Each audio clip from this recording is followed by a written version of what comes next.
Hello everyone. जैसा कि मैं आपको इस बुक की पूरी सीरीज़ कंप्लीट करा चुकी हूँ। इसमें मैंने आपको 3 खंड पूरे करा दिए हैं। आज मैं आपको इसकी फुल रिवीजन कराने वाली हूँ इस वाली वीडियो में। और कौन कौन से क्वेश्चन इंपॉर्टेंट रहेंगे इसकी मैं एक शॉर्ट डाल चुकी हूँ, तो आप उसको देख लेना। उससे आपको थोड़ा आइडिया हो जाएगा कि किस टाइप के क्वेश्चन आंसर एग्ज़ाम में आ सकते हैं। इसके अलावा सबसे पहले हम स्टार्ट करते हैं हमारा खंड 1, जो कि भारतीय हिंदू व द्विवेदी युग के नाम से है। इसमें हम इकाई वाइज करते हैं। मैं आपको पहले भी करा चुकी हूँ। ये हमारी क्विक रिवीजन रहेगी इस वीडियो में। हम थोड़ा स्पीडली चलेंगे क्योंकि मैं आपको पहले ये आसान मैं आपको इजीली वे में करा चुकी हूँ पहले ही। और तो ये हमारी क्विक रिवीजन है, तो हमारी स्पीड थोड़ी ज़्यादा रहेगी इसमें। सबसे पहले ये हमारा फर्स्ट चैप्टर है भारत हिंदू युगीन कविता स्वरूप व विकास। जो भारत हिंदू युग था उसका टाइम पीरियड 1857 से लेके 1900 तक का था। ये याद रखना आप, ये भारत हिंदू युग का टाइम पीरियड है। भारत हिंदू युग को ही आधुनिक साहित्य का प्रवेश द्वार माना जाता है। इसके अलावा जो भारत हिंदू युग है उसको आधुनिक काल का प्रथम चरण भी कहा जाता है। ये कुछ बात मैं आपको बता रही हूँ, कुछ फैक्ट्स है ये भारत हिंदू युग को लेके। स्टार्ट करते हैं भारत हिंदू युगीन कविता। हिंदी साहित्य के इतिहास में भारत हिंदू का जो आगमन था वो एक कैसी घटना थी, युगांतकारी घटना थी। चाहे वो हिंदी भाषा में काव्य की बात कर रहे हों या गद्य की बात कर रहे हों, जो भी उसमें रचनाएं हुई उसमें उन्होंने एक युगांतकारी परिवर्तन किया। जो भी भारत हिंदू युग के लेखक थे उन्होंने, और यही कारण है कि इस युग का नाम भारतेंदु हिंदू हरिश्चंद्र के नाम पे रखा गया है। कि जो भारतेंदु हिंदू हरिश्चंद्र जी थे उन्होंने एक युगांतकारी परिवर्तन किया है काव्य की या फिर गद्य की रचनाओं में। यदि हम बात करें काव्य की दृष्टि से, भारत हिंदू जो युग था वो एक सक्रांति का युग था। इस युग में क्रांति आई थी, इस टाइप से कह सकते हैं हम लिटरेचर में, साहित्य के क्षेत्र में। इस समय एक और प्राचीन काव्य धारा का आरंभ रहा, तो वहीं दूसरी ओर नई काव्य धारा की शुरुआत भी हुई थी। यदि हम बात करें तो इस युग के कवियों को 3 कोटियों में रखा गया है। प्रथम कोटि में ऐसे कवि आते हैं जिन्होंने आधुनिकता से अपने आप को परे रखा है या बिल्कुल अलग अलग रखा है। और इसमें कौन कौन से कवि हैं ये, सेवक और हनुमान कवि, ये 2 कवि हैं जिन्होंने, इसके अलावा भी और होंगे बट यहाँ पे मैंने जो थे वही नाम लिए हैं। तो हम सेवक और हनुमान ने अपने आप को आधुनिकता से बिल्कुल ही अलग अलग रखा है। दूसरे कोटि के वे कवि आते हैं जिन्होंने प्राचीन के साथ साथ आधुनिकता को भी अपनाया। तो इसमें कौन था, भारतेंदु हरिश्चंद्र जी, प्रताप नारायण मिश्र और राधा कृष्ण और आदि जो भी रहे, इन्होंने प्राचीन के साथ साथ इन्होंने नवीनता को भी अपना लिया था। और थर्ड हैं ऐसे कवि जिन्होंने एवराचीन कह सकते हैं जिन्होंने आधुनिक ढंग से काव्य रचनाएं की, जैसे बाल मुकुंद गुप्त जी। इसके अलावा और भी थे, तो इनको एक बार अच्छे से देख लेना। इसके बाद यदि हम देखें तो जो ये भारतीय हिंदू युग है इसके कवि मैंने शॉर्ट में डाला है कि भारतीय हिंदू युग के कवि, द्विवेदी युग के कवि, छायावाद युग के कवि, इन तीनों में से एक क्वेश्चन जरूर बनेगा कि इन कवियों के बारे में इनका परिचय दीजिए। जो भी इनके कवि रहे हैं उनका परिचय दीजिए। तो यहाँ पर भारतीय हिंदू युगीन के टोटल 5 कवि हैं। यहाँ पे सबसे पहले भारतीय हिंदू हरिश्चंद्र जी भी आ जाएगा। सबसे पहले यहाँ पे आप लिख लेना भारतीय हिंदू हरिश्चंद्र जी। यहाँ पे ये लिखा नहीं जा रहा है अच्छे से, आप लिख लेना यहाँ पे भारतीय हिंदू हरिश्चंद्र। तो यहाँ पे फर्स्ट कौन है, भारतीय हिंदू हरिश्चंद्र जी हैं। सेकंड पंडित बद्रीनारायण चौधरी, इनको प्रेमघन भी कहा जाता है, पंडित बद्रीनारायण चौधरी प्रेमघन। थर्ड प्रताप नारायण मिश्र। फोर्थ श्री राधाचरण गोस्वामी। और फिफ्थ राधा कृष्ण दास। ये टोटल 5 कवि हैं जिनके बारे में आप थोड़ा थोड़ा देख लेना, ये एग्जाम में क्वेश्चन आने के चांस हैं। उसके बाद भारतीय हिंदू युग हिंदी काव्य की क्या क्या विशेषताएं थी, इसमें राष्ट्र प्रेम का भाव था, जनवादी विचारधारा थी, हास्य व्यंग की प्रधानता थी, प्रकृति वर्णन भी किया गया है, गद्य व अन्य विधाओं का भी विकास किया गया है, छंद विधान की नवीनता है, भारतीय संस्कृति का गौरवगान किया गया है, भाषा शैली प्रयोग की गई है, उर्दू का प्रयोग भी किया गया है, मुहावरों व कहावतों का भी प्रयोग किया गया है। इसके अलावा भारतेंदु युग में जो भाषा रही वो ब्रज व खड़ी बोली। याद रखना कौन सी भाषा यूज़ की गई है, ब्रज व खड़ी बोली को यूज़ किया गया है। एट लास्ट यदि हम देखें तो भारतेंदु युग है उसको आधुनिक हिंदी साहित्य का प्रवेश द्वार माना जाता है। इस में मतलब जहाँ पे प्राचीन के साथ साथ यहाँ पे नवीनता को भी अपनाया गया था। और भारतेंदु युग में देशभक्ति व राजभक्ति तत्कालीन राजनीति का अभिन्न अंग थी, जिसका स्पष्ट प्रभाव इस युग के कवियों में देखा जा सकता है। तो ये था हमारा चैप्टर नंबर 1। हम करते हैं हमारा चैप्टर नंबर 2।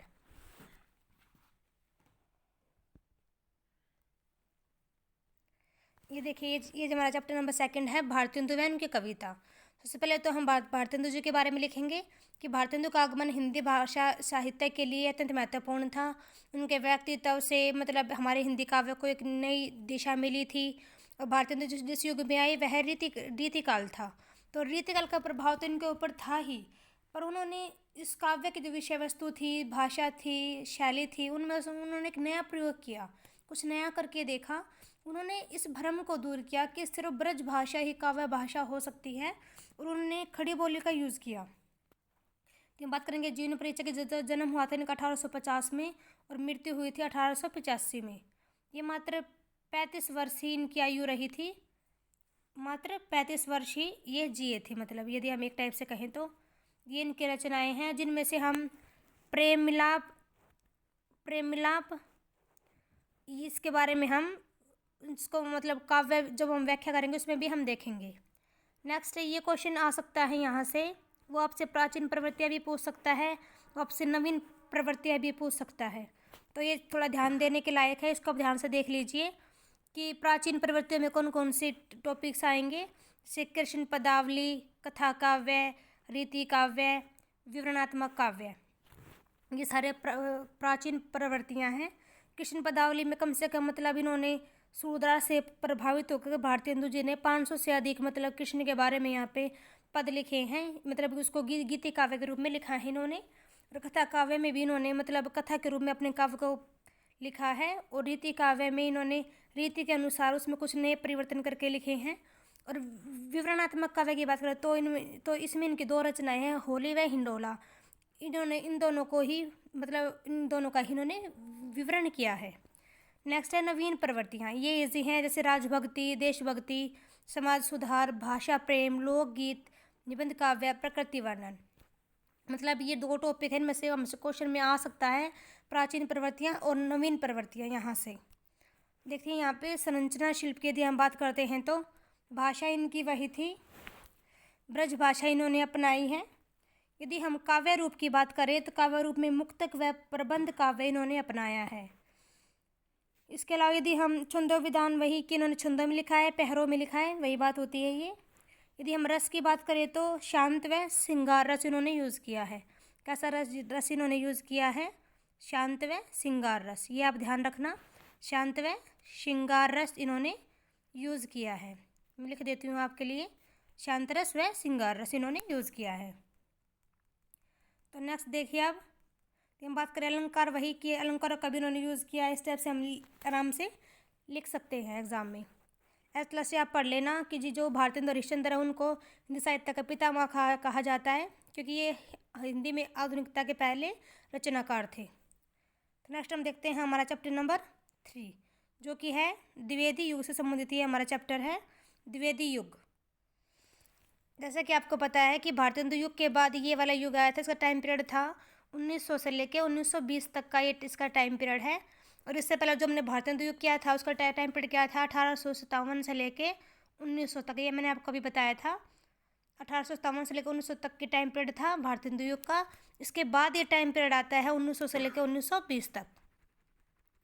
तो जो भारतेंदु के युग के बाद हमारा युग आता है, तो भारतेंदु युग के बाद जो हमारा ये टाइम पीरियड आता है, इसको हम मतलब द्विवेदी युग को हम जागरण सुधार काल नाम से भी इसको जाना जाता है। तो हम बात करें इसके प्रमुख कवियों की, तो यहाँ पे 6 प्रमुख कवि हैं। महावीर प्रसाद द्विवेदी, मैथिली शरण गुप्त, अयोध्या सिंह उपाध्याय हरिओद, राम नरेश त्रिपाठी, पंडित नाथुराम शंकर शर्मा और सियाराम शरण गुप्त। ये यहाँ पे टोटल 6 कवि हैं जो द्विवेदी युग के प्रमुख कवि हैं। यहाँ पे मैंने एक इसके लिए शॉर्ट ट्रिक बनाई है, यदि आपके लिए हेल्पफुल रहे तो इसके लिए मतलब इसको याद करने के लिए कि महावीर और मैथिली अयोध्या गए। राम और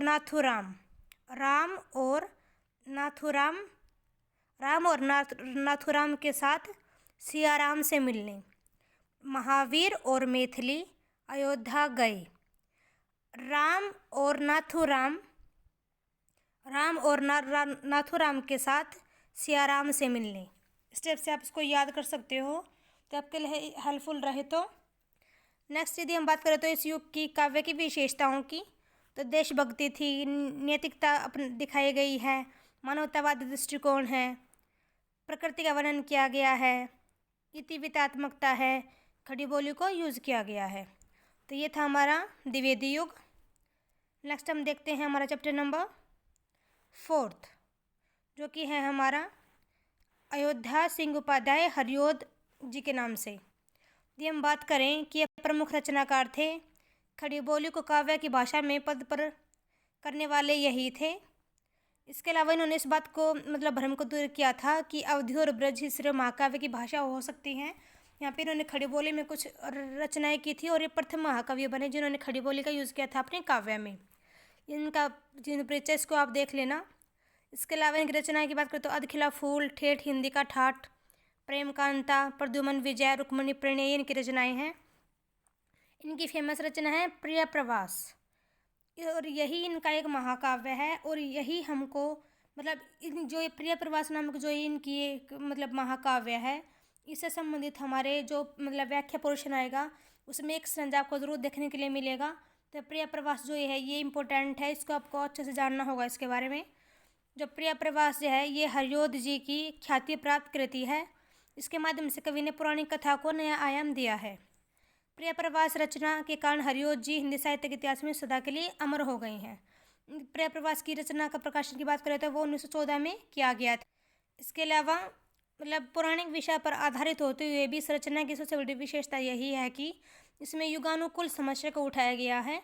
कथा पुरानी है लेकिन नयापन लिए हुए है इसका उद्देश्य है। यदि हम बात करें तो प्रिय प्रवास रचना के पीछे 2 कारण बताए जाते हैं। क्या, एक तो उन्होंने कृष्ण का लोक कल्याणकारी रूप उनको चित्रित करना था इसीलिए, और दूसरा उनकी पत्नी की मृत्यु हो गई थी तो उसी खालीपन को भरने के लिए इन्होंने प्रिय प्रवास की रचना की थी।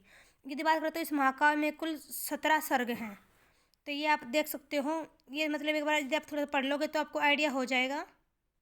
ये देखिए मैंने लिख रखा है 17 तक किस सर्ग में क्या है, ये बात थोड़ा पढ़ लेना तो आपके लिए हेल्पफुल हो जाएगा। जो प्रिय प्रवास हरिऔध जी की एक ख्याति प्राप्त कृति है और यह एक महाकाव्य है। नेक्स्ट हम देखते हैं हमारा चैप्टर नंबर 5 मैथिली शरण गुप्त और उनकी कविता। जैसे कि दिख रहा है आपको कि इनका बहुत ही बड़ा योगदान है खड़ी बोली के विकास में, मैथिली शरण गुप्त का। और इन्होंने इनकी रचना में हमको राष्ट्रीयता की भावना मिल जाएगी देखने को। और राष्ट्रीयता की भावना ने ही इनको हिंदी साहित्य में एक विशेष स्थान दिलाया है। इनका जीवन परिचय, इनकी मुख्य रचना जो है साकेत है। साकेत इनकी मुख्य रचना है। इसके अलावा हम इनकी रचना ये यशोधरा भी देखेंगे, काव्य जब हम विशेषण करेंगे जब साकेत और यशोधरा और ये इनके इनका योगदान है, देख लेना आप। यदि हम बात करते हैं यहाँ से क्वेश्चन आएगा मैथिली शरण गुप्त का, वो आपसे नारी सम्मान की भावना पूछ सकता है, मानवतावादी दृष्टिकोण पूछ सकता है, अतीत का आधार पूछ सकता है, राष्ट्रीय भावना और समाज सुधार का स्वर पूछ सकता है। इन चारों में से वो आपसे कोई एक क्वेश्चन पूछ सकता है। ये मैं आपको बता रही हूँ, आप इसको ध्यान से देख लेना। यहाँ से क्वेश्चन आपको जरूर मिलेगा एग्जाम में देखने को। इसके अलावा महात्मा गांधी ने इन्हें राष्ट्रीय कवि की उपाधि दी थी। कौन सी रचना के लिए? भारत भारती के लिए। नेक्स्ट ये देखिए, ये इन शॉर्ट में आपके लिए संरचना शिल्प की बात करें तो वही काव्य भाषा इनकी खड़ी बोली थी, ब्रज भाषा थी।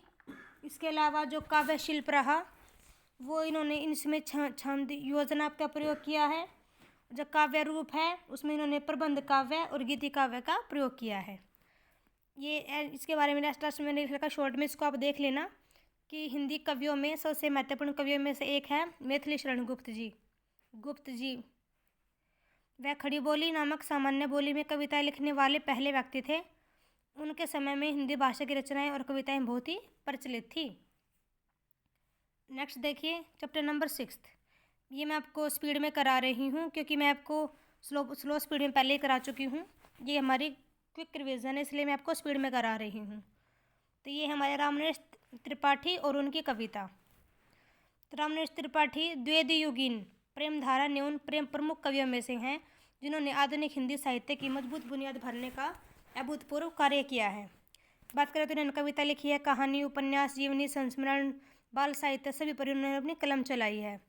इनका युग परिवेश है कि जिस टाइम ये मतलब आए थे तो उस टाइम ब्रिटिश शिक्षा नीति जो थी वो हमारी सांस्कृतिक चेतना पर घात विघात कर रही थी और उस टाइम पे हमारे इनको राष्ट्रीय व सांस्कृतिक जागरण का कार्य करना पड़ा। इनका जीवन परिचय है, इसको आप देख लेना एक बार। नेक्स्ट यदि हम देखें तो इनका रचना संसार, इन्होंने लगभग 50 वर्षों तक लगातार लेखन किया है। इन्होंने बहुत व्यापक इनका रचना संसार रहा है। यदि हमें आपको दिख रहा होगा आपको कि इन्होंने क्या क्या रचनाएं की है। इसके अलावा भी बहुत सारी है जो मैंने लिखी नहीं है यहाँ पे। देखिए, काव्य, उपन्यास, चरित्र लेखन, नाटक, व्यंग, बाल साहित्य, गद्य, चित्रात्मक रचनाएं, शिक्षा रचनाएं, साहित्य, इतिहास, समालोचना, टीकाएं, संपादन, पत्रिका संपादन, संग्रह, भाषा एवं कोश, यात्रा, व्रत साहित्य, संगीत, राजनीति, संस्कृति, विज्ञान, अनुवाद, लोक साहित्य, आचरण संबंधी, ग्राम जीवन, इन टाइप में इन्होंने रचनाएं की हैं। तो बात करते हैं इनके काव्य सौंदर्य की।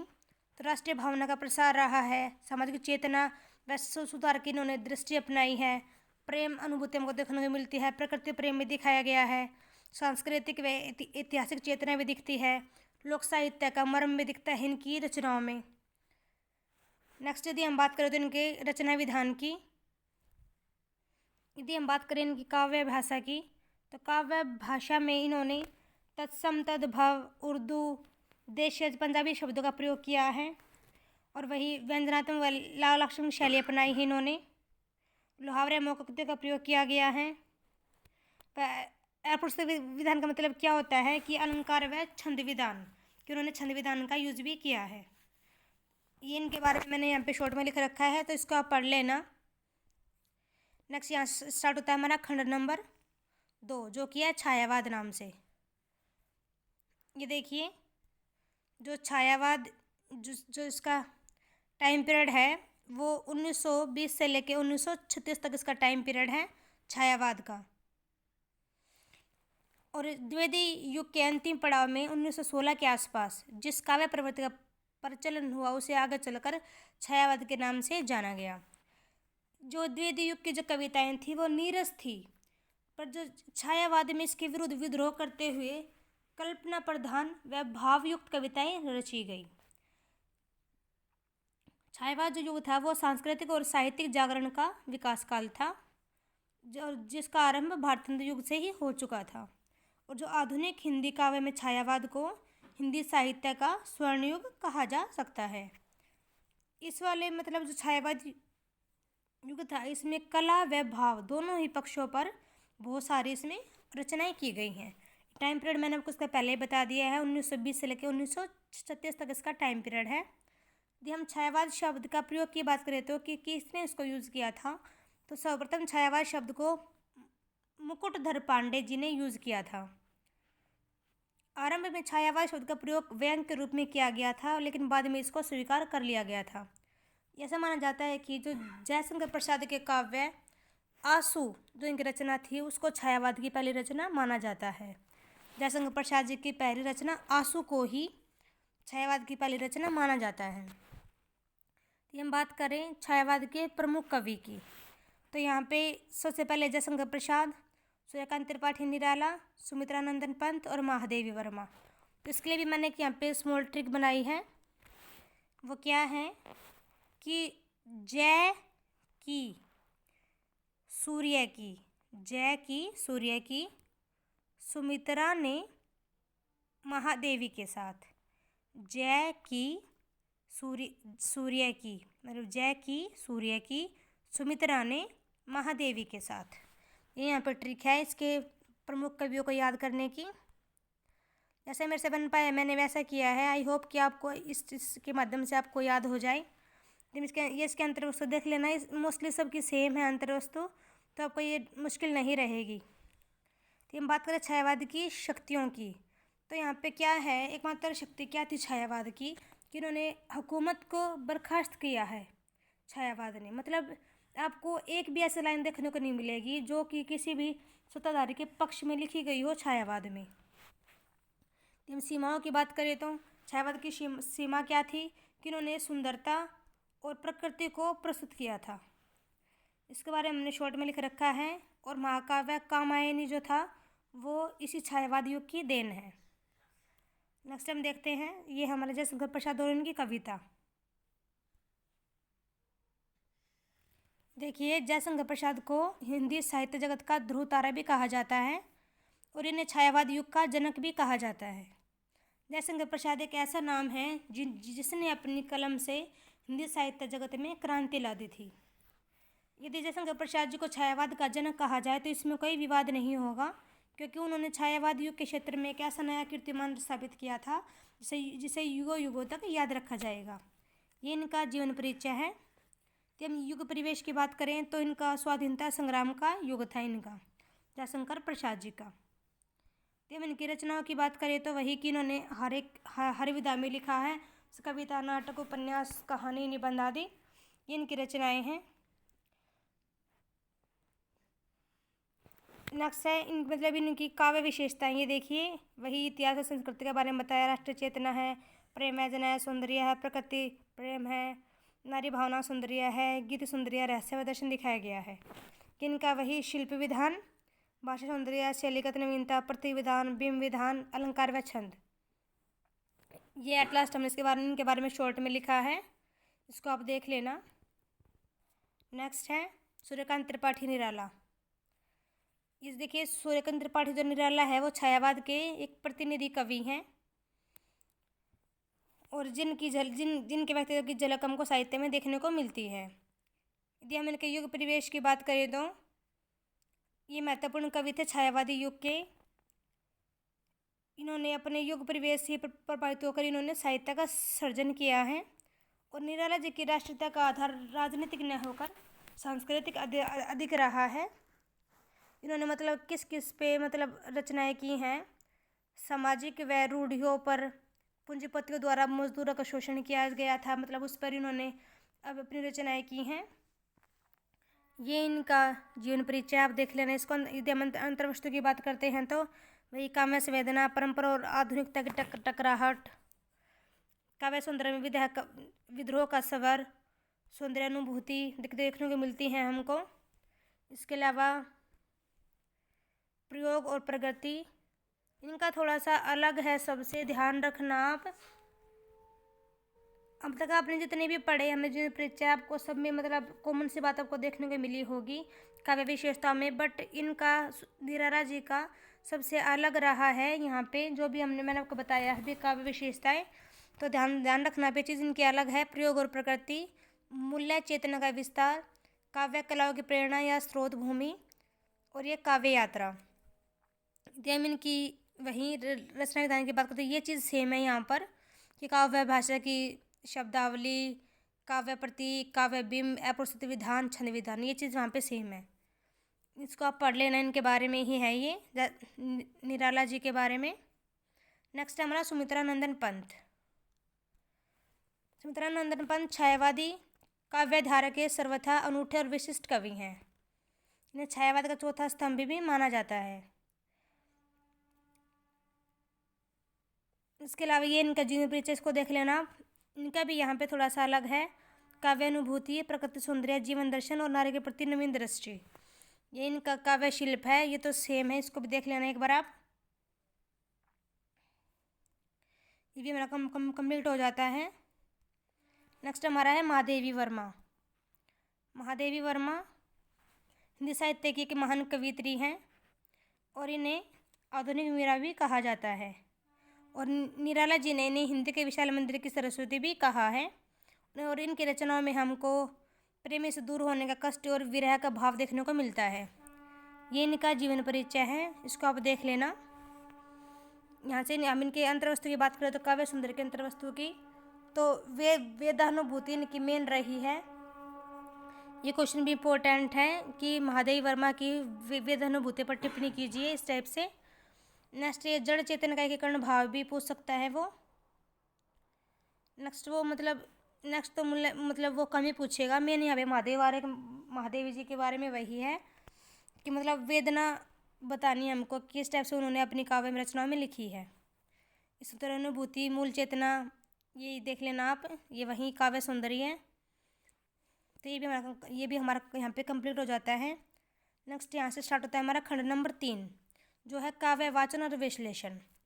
मैंने जब आपको खंड 3 कराया था तो मैं आपको चैप्टर वाइज ये करा चुकी हूँ, और जैसा मेरे से बन पाया मैंने आपको कीवर्ड्स के माध्यम से मैंने आपको समझाने की कोशिश की है। मैं एक बार फिर से दोबारा से आपको यहाँ पे थोड़ा सा मतलब मोटा मोटा सा बता देती हूँ। ये देखिए, मैंने आपके लिए यहाँ पे शॉर्ट में लिखे हैं कि भारतेंदु हरिश्चंद्र की कौन कौन सी मतलब पोएम के बारे में बात की गई। तो प्रेम मालिका के बारे में बात की गई है, एक विनय प्रेम पचासा के नाम से है, एक यहाँ पे सिर्फ एक ही पैरा है इस वाले का, तो यहाँ पे इसके बारे में बात की गई है। प्रेम फुलवारी का भी एक ही पैसेज है, उसके बारे में बात की गई है। और नए जमाने की मुकरी नाम से टोटल 4 पैसेज दे रखे में भी, तो उनके बारे में बताई गई हैं। तो चारों जो ये प्रेम मालिका, विनय प्रेम पचासा, प्रेम फुलवारी, नए जमाने की मुकरी, ये चारों रचनाएं किसकी हैं? भारतेंदु हरिश्चंद्र जी की हैं। ऐसे ही जो प्रिय प्रवास नामक रचना है, टोटल 4 पैराग्राफ दे रखे हैं, और वह चारों पैराग्राफ किसने लिखे हैं? हरियोध जी ने लिखे हैं। ठीक है, ये चीज़ हमको थोड़ा ध्यान रखनी होगी। एक बार इसको अच्छे से याद कर लोगे आप तो आपके लिए हेल्प हो जाएगी एग्ज़ाम में। नेक्स्ट है, ये इम्पोर्टेंट है, इसको आप देख लेने के बाद ध्यान से। नेक्स्ट है मैथिली शरणगुप्त की रचनाएं यशोधरा और साकेत। यशोधरा में मतलब जो यशोधरा है गौतम बुद्ध की वाइफ, वो अपनी सखी से बात करती है, तो ये इसके लिए कीवर्ड्स रहेगा इसके लिए। और साकेत में मतलब सीता माता अपने मतलब जो वो वन में रही थी तो उसके बारे में बात कर रही है। नेक्स्ट राम नरेश त्रिपाठी। तो एक तो इनकी अन्वेषण है, जिसमें मतलब अन्वेषण हमको देखने को मिल जाएगा उस पैसेज में। और नेक्स्ट है वह देश कौन सा है, ये कीवर्ड भी उसमें इस वाले पोएम में है। तो ये दोनों पोएम जो है ये किसने लिखी? रामनरेश त्रिपाठी जी ने लिखी हैं। नेक्स्ट है जयशंकर प्रसाद। तो लहर एक इनकी है, एक झरना है, एक चंद्रगुप्त है, 3 इनकी पोएम ली गई हैं यहाँ पे। नेक्स्ट निराला जी की हैं संध्या सुंदरी, ये इंपॉर्टेंट है। तोड़ते पत्थर में से भी तो आ सकता है, बादल राग में से भी आ सकता है। और एक निराला जी की एक भिक्षुक नामक एक इनकी पोएम है, उसमें से भी क्वेश्चन आ सकता है। मतलब जो निराला जी की 4 रचनाएं हैं ये इंपॉर्टेंट है, इनमें से आपको एक पैसे देखने के लिए ज़रूर मिलेगा। नेक्स्ट है सुमित्रा नंदन पंत जी की पल्लव शीर्षक है, एक प्रथम रशीम है, एक मौन निमंत्रण है। 3 सुमित्रा नंदन पंत जी की पोएम दे रखी हैं। और एक है महादेवी वर्मा की पंथ होने दो अपरिचित, एक तो ये है। और यह मंदिर का दीप एक पोएम ये है। और एक मैं नीर भरी दुख की बदली, एक ये है। और एक है चीर सजग आंखें उंदी, एक ये 4 मतलब टोटल 4 पोएम्स हैं यहाँ पे महादेवी वर्मा की, जो कि यहाँ पे दी गई हैं हमको, और इनसे रिलेटेड हमसे वो पैराग्राफ पूछ सकता है। तो मैंने ये आपके लिए शॉर्ट में ये मतलब एक जल्दी रिवीजन के लिए मैंने यहाँ पे लिख दिया है आप सभी के लिए, तो उसको आप एक बार अच्छे से देख लेना। इसके अलावा यदि मैं बात करूँ तो आपके पास नीरज वाली जो बुक आती है वो आपके सभी के पास होगी मे बी। तो उसमें जो स्टार्टिंग में मतलब टोटल 6 आपको मॉडल टेस्ट पेपर दे रखे हैं, तो उन 6 में टोटल 30 मतलब पैराग्राफ हैं। यदि आप उन 30 पैराग्राफ को एक बार देख लेते हो ना अच्छे से, तो आपका एग्ज़ाम में जो ये व्याख्या पोर्शन है ये अच्छे से हो जाएगा। क्योंकि 30 पैसेज यदि आप ध्यान से देख लेते हो कि कौन सा पैसेज किस राइटर ने लिखा है, कौन से पोएम से लिया गया है, तो आप इजीली व्याख्या पोर्शन को आप इजीली कर दोगे एग्ज़ाम में। तो एक बार उसको ज़रूर से ज़रूर देख लेना आप, तो आपका ये अच्छे से हो जाएगा। मैं आपको कुछ बता रही हूँ, जिस तरीके से आप यदि आप कर लेते हो तो आपको इससे बहुत ज़्यादा हेल्प मिलेगी। इसके अलावा ये देखिए, ये मैंने पे शॉर्ट में जैसे आपको पहले भी बताया था कि जो चैप्टर नंबर 12 है वो भारतेंदु हरिश्चंद्र और अयोध्या सिंह उपाध्याय जी के बारे में है। और भारतेंदु हरिश्चंद्र की जो कुल 7 पदों की व्याख्या कर रखी है। जो प्रिय प्रवास जो हरियोध जी की है उसमें हमने 4 पदों की व्याख्या कर रखी है। नेक्स्ट चैप्टर नंबर 13 है वो मैथिली शरण गुप्त जी का है और रामनरेश त्रिपाठी जी का है। तो ये यशोधरा जो है और साकेत जो है, ये दोनों जो रचनाएं हैं वो मैथिली शरण गुप्त की हैं, और जो अन्वेषण और वह देश कौन सा है, ये दोनों रामनरेश त्रिपाठी जी की रचनाएं हैं। इसके अलावा यदि हम बात करें तो जयशंकर प्रसाद जी की कुल 4 पदों की व्याख्या की गई है, जिसमें उनकी 4 पोएम जो मैंने आपको बताई थी इन शॉर्ट में, वही इनकी 4 पोएम के बारे में बात की गई है। नेक्स्ट सूर्यकांत त्रिपाठी निराला जी की भी वहाँ पे 4 पदों की व्याख्या की गई है, जो मैं आपको बता चुकी हूँ कि कौन कौन सी पोएम वहाँ पे ली गई है। नेक्स्ट सुमित्रा नंदन पंत के भी 4 पदों की व्याख्या की गई है। उसके अलावा महादेवी वर्मा जी की 5 पदों की व्याख्या, जिसमें कि जो मैंने आपको बताई थी, मैं नीर भरी दुख की बदली, इस टाइप से। ये देखिए, पंथ होने दो अपरिचित, जो ये पोएम है ये दीप शिखा से ली गई है और इसकी रचयिता महादेवी वर्मा ही है। मैंने इस वाले पोएम के आपको कीवर्ड्स नहीं बताए थे, तो इसलिए मैंने आप इसको यहाँ पे लिया है। तो यहाँ पे पंथ होने दो अपरिचित ये पोएम का नाम है, महादेवी वर्मा ने लिखी है। तो यहाँ पे आपको पंथ स्टार्टिंग में कीवर्ड मिल गया होगा आपको कि यहाँ पे पथ के बारे में बात की गई है। तो इस टाइप से यहाँ पे आपके लिए कीवर्ड रहेगा, ये व्याख्या आप इसके देख लेना। इसके अलावा इनकी दूसरी जो पोएम है वो है यह मंदिर का दीप। तो देखो स्टार्टिंग लाइन में ही आपको कीवर्ड दिख रहा होगा, यह मंदिर का दीप, तो ये आपका कीवर्ड रह जाएगा इसमें। ये इसकी व्याख्या है, देख लेना आप। यह मंदिर का दीप कविता महादेवी वर्मा जी ने लिखी है। सो ऑन जो भी है, ये इसकी व्याख्या है। नेक्स्ट टाइम मैं नीर भरी दुख की बदली, देखो स्टार्टिंग में ही आपको दिख रहा होगा, इसमें मतलब सैडनेस दिखाई गई इस वाली पोएम में। तो ये इसकी मतलब काव्य है, इसको आप देख लेना, ये इसका प्रसंग और ये इसकी व्याख्या। तो कीवर्ड्स इसमें आपको स्टार्टिंग में ही दिख रहे होंगे, ये इसकी व्याख्या है, बहुत बड़ी है, पढ़ूंगी तो बहुत लंबी जाएगी वीडियो, इसलिए मैं यहाँ पे पढ़ नहीं रही हूँ इसको। और नेक्स्ट पोएम है चीर सजग आँखें उनिदी।